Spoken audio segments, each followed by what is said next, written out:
What's going on, baseball fans? How you doing? So pretty much all of the top free agents are off the board now, except for maybe a few B-tier kind of guys. So I'm expecting teams to shift over to the trade market. So in this video, I'm going to go over 5 trades that I would like to see. Let's go talk about it. Before I get started, if you are new to the channel, think about subscribing down below. Hit the like button, the bell button, the share button. Hit all the buttons. The first trade I want to see is Bryan Reynolds going to the Boston Red Sox. Please excuse my giraffe neck Robbie, but hear me out. I think Reynolds would be a great fit for the Red Sox. Now, there are some other teams out there. The Yankees, the Dodgers, the Giants, the Blue Jays. You got the Rangers that could use someone like Bryan Reynolds. But I think with the kind of offseason that the Red Sox have had, especially not doing so great in the PR department. Xander Bogaerts leaving town. Devers is in trade rumors. I think acquiring a guy like Bryan Reynolds, who's been a really solid player here for the last few years, would be really nice for the Red Sox and would definitely lift the spirits of Red Sox fans a bit. But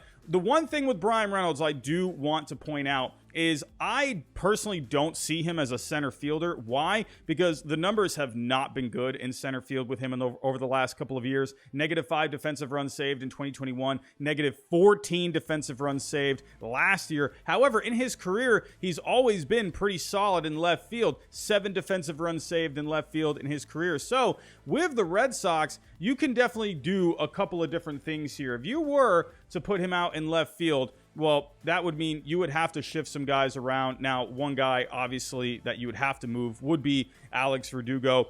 Could you maybe move him to center field? Then you could move Kike Hernandez maybe to second base or even shortstop. That has been talked about among the Red Sox organization, keeping Trevor Story at second base. So you would definitely have to move some guys around unless you maybe included Alex Verdugo in a trade with the Pirates. So for these trades, I'm going to be using baseball trade values. Now, the first trade that I have proposed, we have Verdugo, we have Kedeni Rafaela, we have Tanner Houck, and we have Miguel Bleis. Now, Tanner Houck would be the main piece in this trade. He's a young guy that has showed a lot of promise with the Red Sox so far. However, last year, he was kind of in and out of the rotation. He was in the bullpen. They were using him a closer at one point. And with the Red Sox, you can never have too much pitching, but with Tanner Houck, his role isn't really defined as of right now. But if you could use this guy to get yourself someone like Bryan Reynolds, who could be one of your, best players for the next few years, I think it could be worth it. Now, you would have to part with someone like a Kedeni Rafaela. He has shot through the Red Sox system in the last year, all the way in the top 5 now. However, one thing I am concerned about with Kedeni Rafaela, he tends to strike out a little bit. He's a tad aggressive. I like guys that are a bit aggressive at the plate, but Kedeni Rafaela can definitely be a bit aggressive at the plate, tends to strike out. Would like for him to walk a little bit more, but he's a toolsy guy. He's got power. He can hit for average. He has speed. But now, where will he go from here? Will he continue to improve as a player? The Red Sox seem to be very high on him, and reports have shown or told us that they are hugging him quite tightly. However, if it can get you a guy like Bryan Reynolds, who has shown success in the major leagues, I think it could be worth it. And then someone like a Miguel Bleis, he was an international draft signing not too long ago. So I think this would be a pretty nice package for the Pittsburgh Pirates. Or if you didn't want to include Alex Verdugo, instead you can include someone like a Mikey Romero. You already have a Marcelo Meyer, shortstop prospect in your system. You got someone like Nick York in there. While he did struggle last year in the minor leagues, someone like a Romero who was just drafted could be expendable, would be pretty quick to flip him already after just drafting him. But either way, I think a guy like Bryan Reynolds would be really big for this Red Sox lineup. They could definitely use another bat in this lineup. So let's move on to the next trade. For the next trade, I have Liam Hendriks going to the New York Yankees, and going to the White Sox would be Gleyber Torres. A 1-for-1 straight up. It makes way too much sense in my head. Look at their values on baseball trade values. 11.6 for Hendriks and 11.6 for Gleyber Torres. They would both help out the opposite teams greatly, and I think both of these teams, this is where they need to address their teams. Liam Hendriks obviously would be a huge boost for the Yankee bullpen. Had another good season last year, 2.81 ERA, 2.68 FIP over the 58 games. Wasn't quite as dominant as he was in 2021, but still, this would be just a valuable arm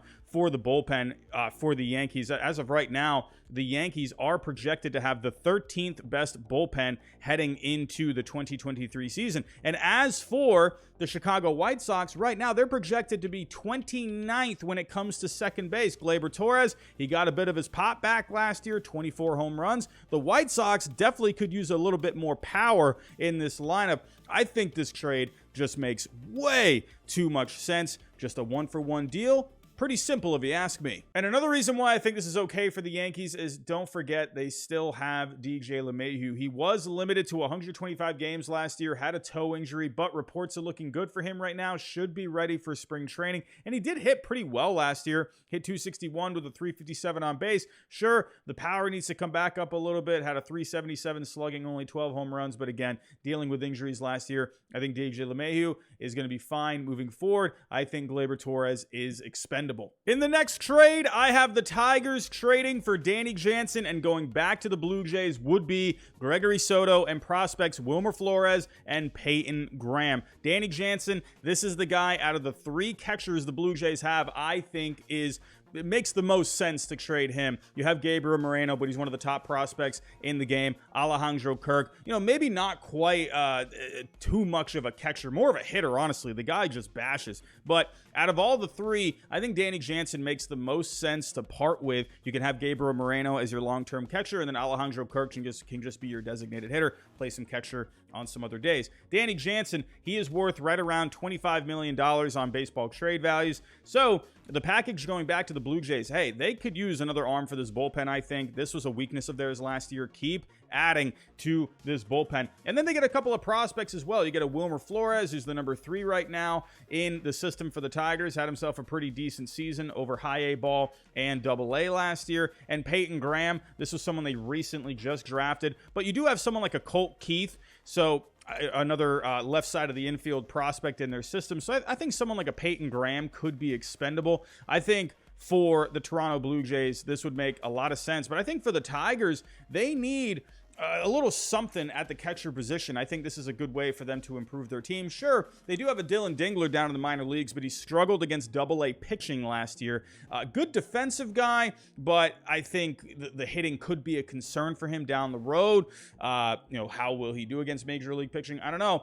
We'll have to just wait and see on him. But I think someone like a Danny Jansen could be good for you for the next few years. In the next trade, I have the Miami Marlins trading Pablo Lopez to the Arizona Diamondbacks. Pablo Lopez, to me, is a perfect fit for the Diamondbacks. You had Zach Gallen really break out last year. Merrill Kelly was really solid.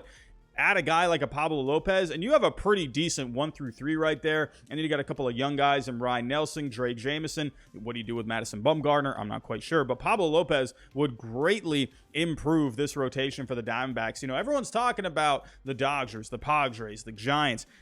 Where's the talk with the Diamondbacks? What are the Diamondbacks doing? I think they definitely could be a competitive team. You got some good young players on this team. Could Ketel Marte have a bounce back season next year? He's shown it before. I think this could be a talented Diamondbacks team, but I think they need to beef up the pitching. Pablo Lopez could be a great addition. And as for the Marlins in this trade, I have them getting a Jake McCarthy, I have a Slade Ciccone, and a Yu-Min Lin.